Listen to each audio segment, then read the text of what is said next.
3 million emails have been released. All right?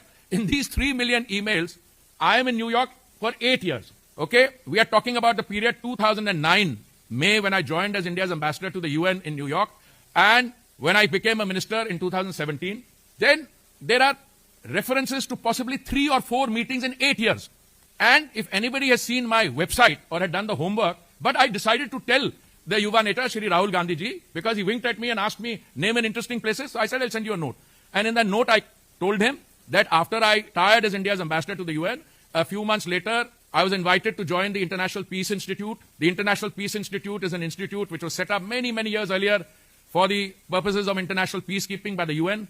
But I was not part of the IPI per se. I was Secretary General of something called the Independent Commission on Multilateralism. This was a commission set up in the IPI as a project to see if the United Nations was fit for purpose on the occasion of its 75th anniversary. Okay?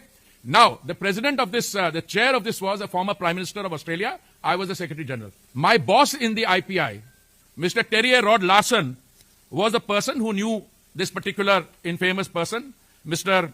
Epstein. And it is as part of a delegation of the IPI or the ICM that I met Mr. Epstein on a few occasions, 3 or maximum 4.